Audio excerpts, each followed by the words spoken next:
A year ago, Bill de Blasio stepped into what he called the lion's den when he unveiled his plan for universal pre-K. It's a venture he hoped to pay for with a new tax on wealthy households. Well, that didn't go over so well. Fast forward to today, exactly a year to the day, at the very same annual breakfast gathering, and Mr. de Blasio, he now clearly the man to beat here. Look at the polls. He's beaten Loda by 50 points. And this time around, Mr. de Blasio was greeted with a standing ovation. And guess what? He took the opportunity to rebrand himself. It's amazing how, you call yourself something different and all of a sudden you are like magic. Well, this time, he's a conservative. You heard me right. Now, I'm going to give you de Blasio's explanation here. Quote, when people come up and say, will you commit to 1% of the budget for this or 2% of the budget for that? Will you commit to this tax? I say no to all of it, honestly, because we're going to have a real fiscal challenge ahead because of our open labor contracts and huge unknowns. I want to pleasantly shock the room and say I am a fiscal conservative and I'm a progressive activist fiscal conservative. Try and explain that one to me as I see Richard shaking his head. But he goes on to say, I'm still a fiscal conservative, and so he can't talk about tax cuts in any sector until we sort out our financial situation, end quote. His speech, overall, focusing on a lot of the same themes as last year's, like income inequality. But it all comes down to a question, and I think, Dominic, it's a fair one. Is it wrong for me to say, I've seen people go through the gauntlet of New York City politics, certainly when you're running for a citywide seat here. I still don't know who he is. No, really. I know that he's got an interesting family biography. I know that he worked public advocate or whatever, yes, right? 4 And years I know citywide office. You tell me what they do still, okay? And then he worked for a while for the Hillary Senate campaign the first time around, although there's questions as to what authority he did or didn't have. He was the campaign manager. He was, except people above him started calling the shots in the campaign as we got past the midway mark, so whether or not he had the final authority on this.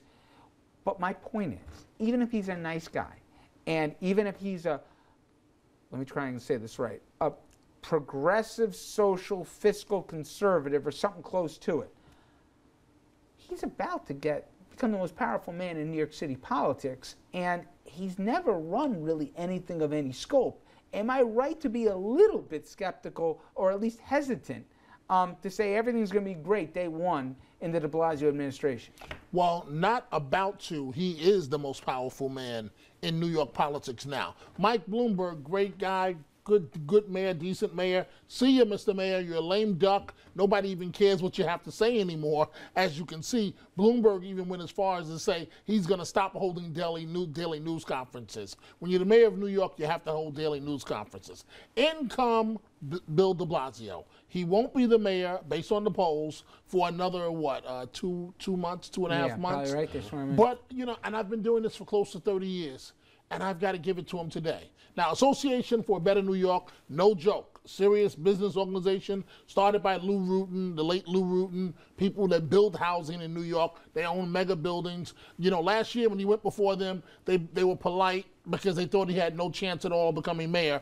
This time, completely different story. But I'm with you, Richard. I have never heard this in my life before. A progressive activist who is also a fiscal conservative.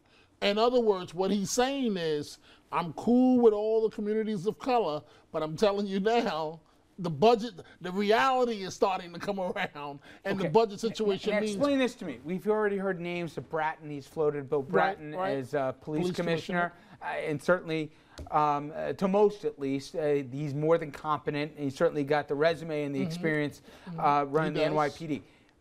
But how much do deputy mayors really run the show, and how much of it still is the mayor? Can we be more comfortable if he surrounds himself with pros who've done this before?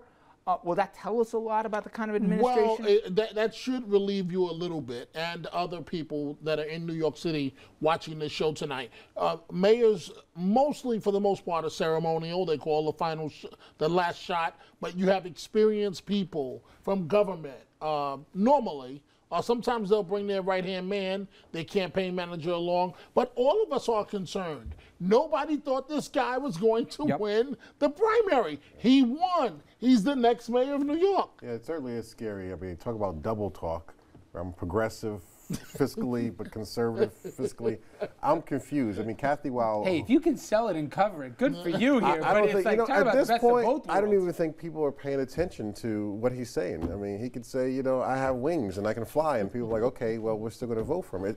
I mean, the whole Sandinistan, connection didn't budge. Matter of fact, he went up in the polls.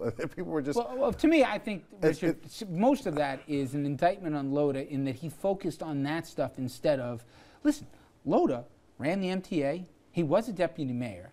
I mean, he's got bona fides. He may not be Mr. Excitement here, but at least he's got a resume. For good or for bad, whether you hate or love Giuliani, that's up to you at home. But my point is, he can at least, if he made it about the experience conversation, he could have changed the terms of the debate. But it's tough. Loda was in the primary up until September, okay?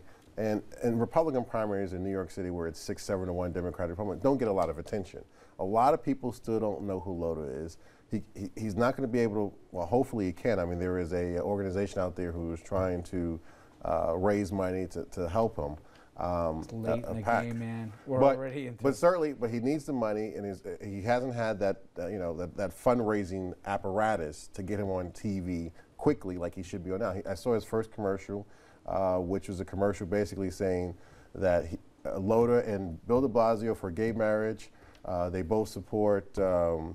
I'm trying to think. It was gay marriage, and it was also some other liberal ideology, progressive, right. whatever. But the only difference is that Loda wants to cut taxes, de Blasio wants to raise taxes. Okay. It's not going to be an effective commercial. Hey, Richard, one thing I'm curious about, and this may not be the most important, but remember, Gracie Mansion has not been of use for the last 12 years because Michael Bloomberg felt that it was, for lack of a better word, beneath him. And actually it was. So now, the park where the mansion is, where the mayor lives, up at 88th in New York, will de Blasio move his family to Gracie Mansion, or will they stay in the brownstone? This is why this is important. In Brooklyn, a point that you've been consistently making, and you were out of borough. He's been running his operation out of Brooklyn. So what is he going to do now? Does he move to Manhattan, or does he stay in Brooklyn? He's going to Gracie Mansion. You think so? Absolutely.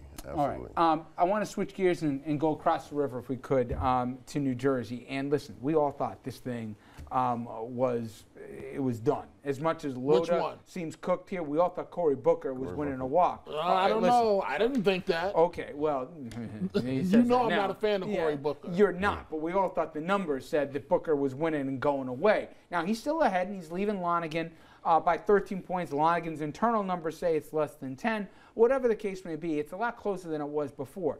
And in any other race, a double-digit lead here would be considered a commanding one. But in this instance, not so much. When you consider how much this race has tightened from where it was to where it is, and frankly, how weak of a candidate Mr. Lonegan is. Now, just a few weeks ago, the spread was 35 points, and today, the two faced off in a televised debate, and the sparks, as you'd expect, they flew. Lonegan accused Booker of being ineffective, saying we simply cannot allow Booker to bring his failed record as mayor of Newark to the U.S. Senate.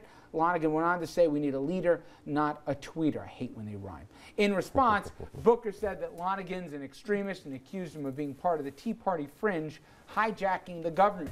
Politico's Maggie Haberman says that today's debate an opportunity for Booker to prove himself.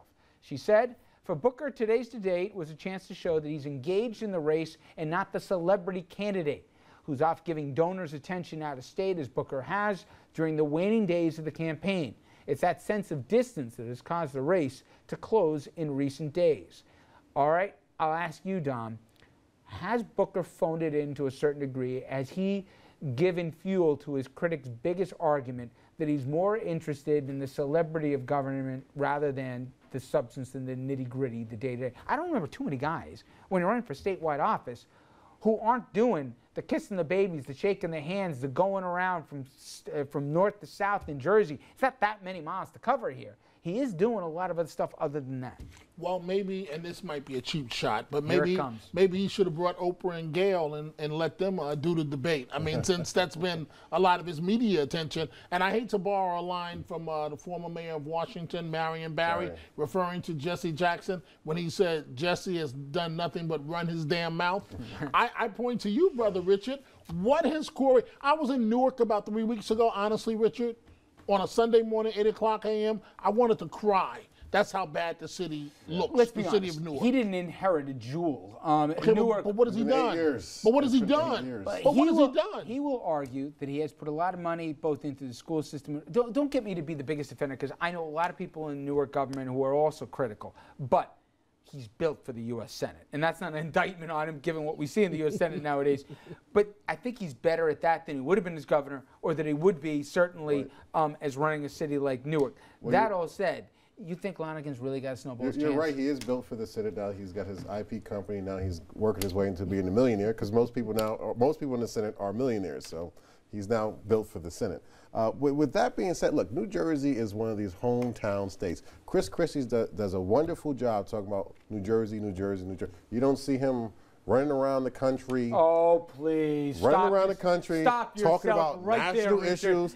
Sunday morning TV, trust us for guys who cover him. Look, he does more national TV here in network TV than he does but you know what? locals. He's a Jersey boy. People can relate. Cory Booker, not the same. And if I was Lonegan, I would say, here's a guy that's not interested in serving But you every time in New Lonegan Jersey. opens his mouth, He's interested in serving himself. He does himself a disservice, but we're going to Well, see more of that. 13 All right, points. when we come back, RFL will return here, and when we do, we've got a lot, including we're going to bring in our good friend Michael Tobin. Stay with us, everybody. Back right after this.